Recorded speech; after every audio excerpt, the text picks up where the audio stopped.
Chapter 1. The Lie of Certainty.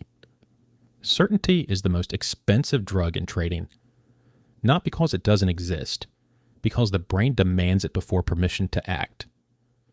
The moment you open the charts, your nervous system is not asking, "Is this statistically sound?" It's asking, "Can I feel safe here?" Most traders confuse safety with clarity. They wait to feel ready. They wait for confirmation that removes doubt. They want a setup that feels obvious enough to quiet the internal noise. That's the problem. Markets don't reward clarity. They reward execution and uncertainty. Professional traders don't trade because they are sure. They trade because they are prepared. There is a difference, and that difference is psychological, not technical. Certainty feels good. It reduces cognitive load. It lets the ego relax. But certainty is retrospective. It only exists after the move. Before the trade, certainty is a fantasy you use to self-soothe. That's why newer traders stack indicators. That's why they overanalyze. That's why they keep tweaking systems. They are not optimizing performance. They are trying to reduce discomfort. Every added confirmation is an attempt to delay emotional exposure. And ironically, the more you demand certainty, the later your entries become, the worse your R to R gets, and the more fragile your confidence is when price moves against you. Professionals accept something early that retail traders fight for years. You will never feel ready. You will never feel sure. And waiting for that feeling is what keeps you small. Chapter 2. Why your brain rejects probability. Your brain was not built for probabilistic environments. It was built for survival. Survival requires quick conclusions, not nuanced thinking. It rewards certainty, not patience. Trading violates that at every level. There is no direct cause and effect. There is no immediate feedback you can trust. And effort has no guaranteed relationship with reward. You can execute perfectly and still lose. You can violate every rule and still win. The brain hates this, not because it's confusing, but because it removes control. In a probabilistic environment, nothing you do guarantees relief. So the nervous system starts searching for substitutes. This is where impatience forms, not as a character flaw, as a coping mechanism. When price is stagnant, the mind feels exposed. There's no signal, no trigger, no resolution. Open loops create psychological pressure, and pressure demands release. That release often looks like action. You don't take a trade because the setup is valid.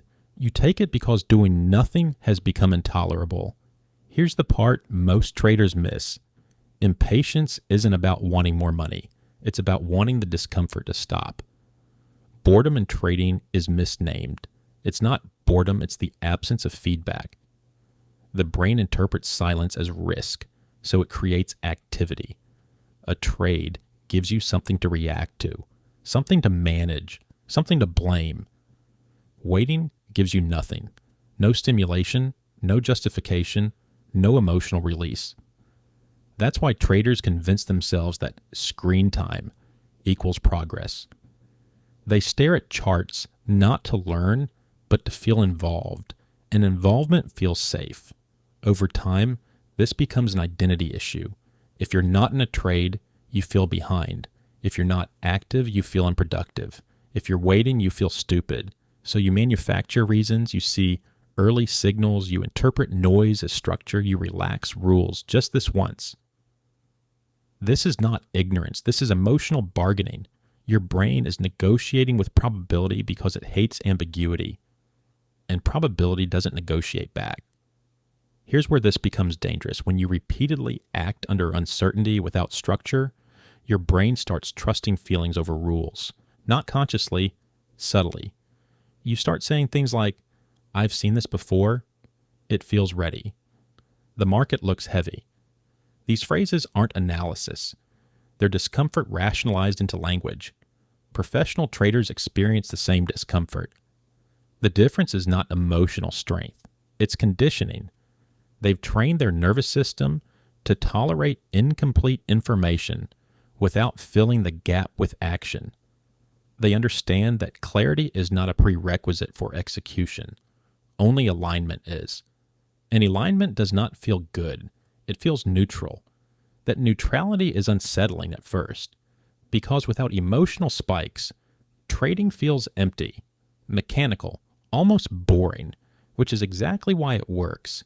Retail traders are addicted to stimulation. Professionals are committed to consistency. One group needs reassurance, the other needs permission. And permission comes from rules, not feelings. By the time most traders realize this, they've already trained themselves to associate action with relief. That's why stopping overtrading feels harder than learning a new strategy. You're not changing tactics, you're withdrawing from a psychological loop. And until you see that clearly, you will keep mistaking impulse for intuition.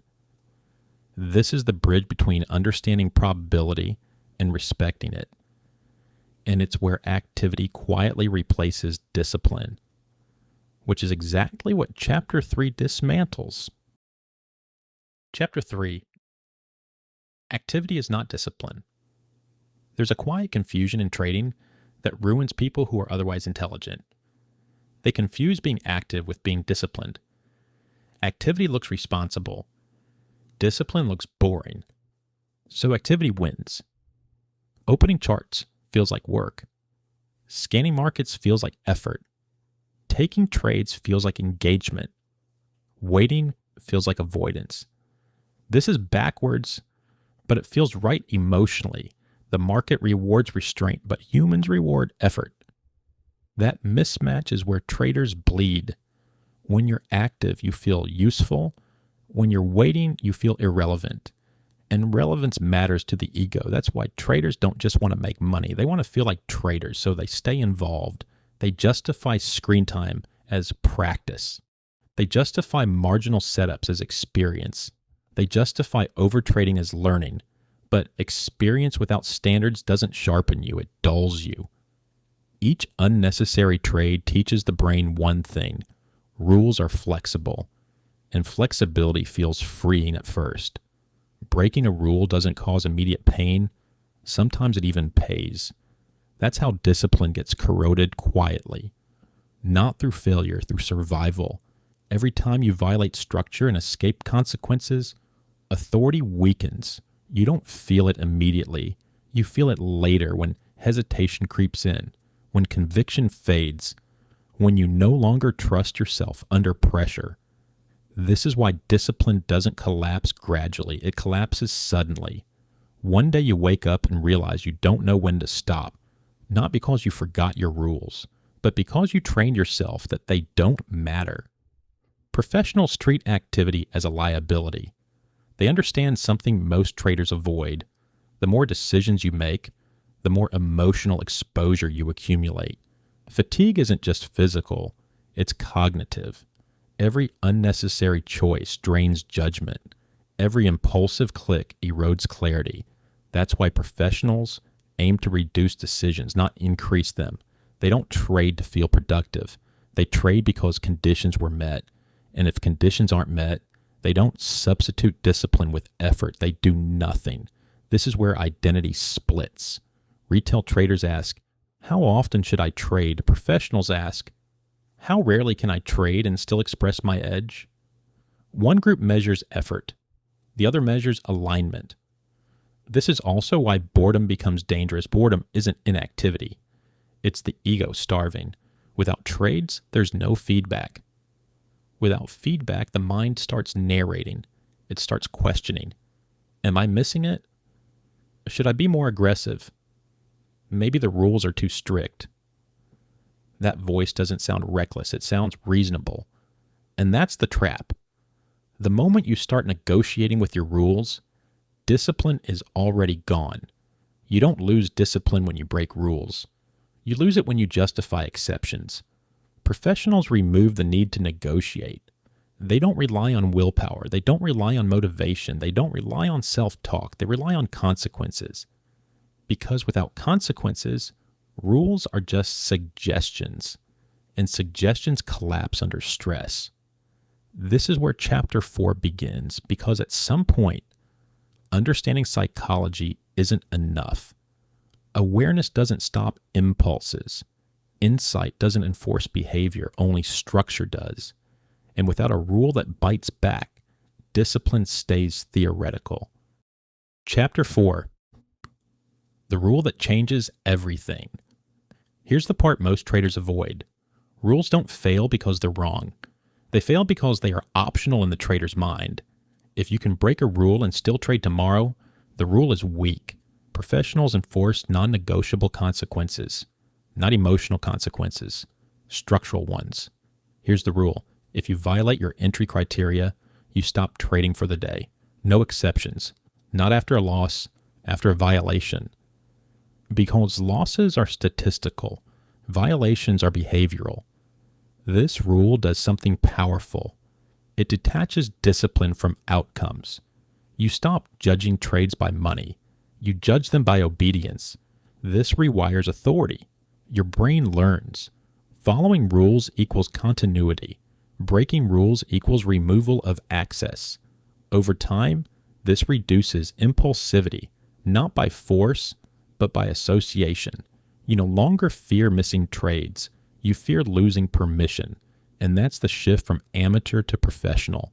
Professionals don't need certainty. They need alignment. They don't chase reassurance. They enforce boundaries. They don't trade to feel good. They trade because the conditions were met. Nothing more, nothing less. And if nothing is there, they wait. Because waiting isn't weakness. It's proof you're no longer negotiating with your impulses.